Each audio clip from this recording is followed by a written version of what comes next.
Hi guys, this is Manoj here once again from Market Ideas for Profit. And what you see on your screen right now is the chart of Manappuram Finance. Now I'm going to use this chart to probably tell you how I read my price action and how I use the concept of fair value gaps and supports and resistance that I see using the swing highs and swing lows and using some concepts to tell me what the market is trying to show as to where it's going to head. And this can be a perfect example, not only to analyze this particular stock, but also to use this as a use case to understand how we can use candlesticks to tell us the real story behind what the price is doing right now and what it intends to do or what it is pointing to do going forward. So let's dive in and I'll explain to you using the weekly chart first. So what you see on the weekly chart is that we'd formed some kind of a swing high somewhere in July 2024. And then we came down right down to this swing high, which was, a place where we'd broken out somewhere in September 23, got tested once, twice, thrice, and we've always been going up and coming down back in to test this level. And what happened in the last run in June 2024, we went right up, went down and created a little bit of a trap move here in this section and moved back up to get to that top once again. And now what is happening is that we are reacting at that particular level, which was the swing high that has been created, and we aren't able to break through as yet. If you see, there's a beautiful move that was created by this week's action, 17th of March, and week that was around the 17th of March, and we created this action. We tried to break out, but we found stiff resistance on the top, and the sellers became active, the bears became active, and we've started to peter out on that move. And now what we're doing is we're eating into this fair value gap and we're still not able to make it higher. Now, what do you read out of whatever is happening here is that the huge momentum that was created by this candle could not be sustained. And we are beginning to peter out and the momentum is lost. And the entire move from 137 to 230, which is a substantial 100-point move in a matter of how many months? October to October, end of October. So let's say third week of October to third week of March. That's clearly a 6-month move, which took us 100 points higher. That's a beautiful move, 60%, 70% move, and it gave you a beautiful leverage. Now, why did this go up? Manappuram Finance is known for providing loans against gold security.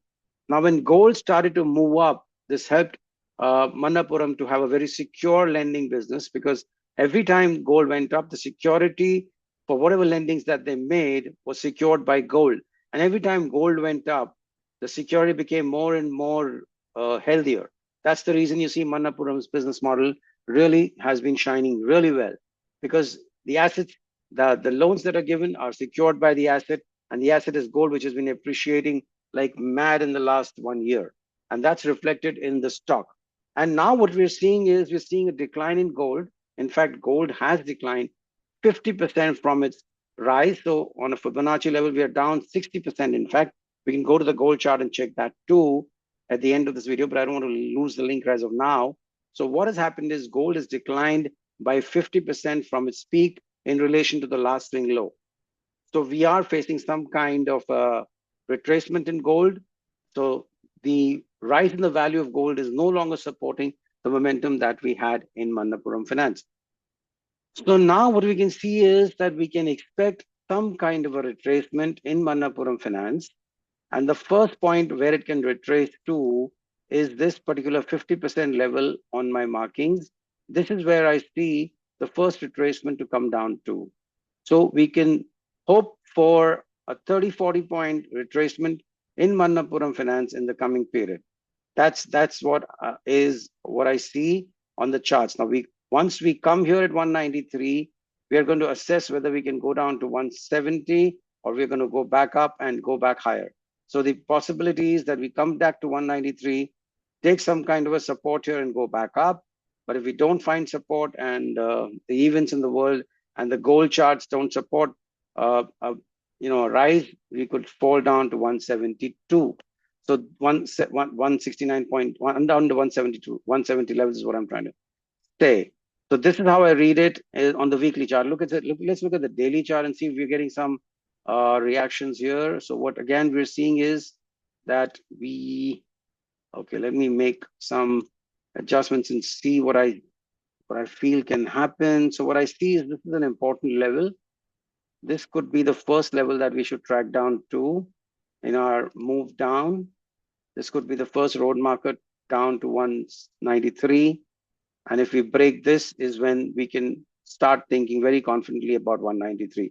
So that's one reading that I get from the charts. There's one more reading that I get is this particular. So this is what I'll call swing low, which I define it as a daily fair value area.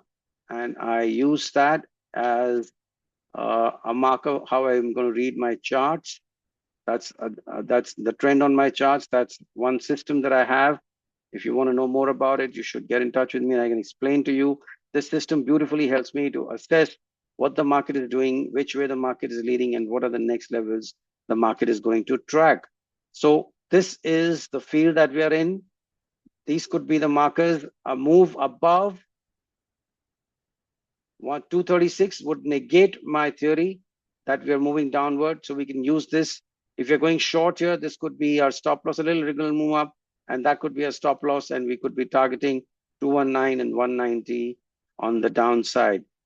Anything moving below this 219 level gives me more confidence and to carry my trade down to 193.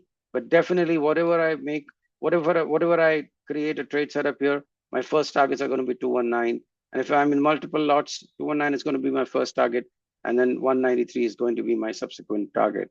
On the balance lots, I'll see some reaction at 219 and then move on to keep that short going or square it off when I see some price action here.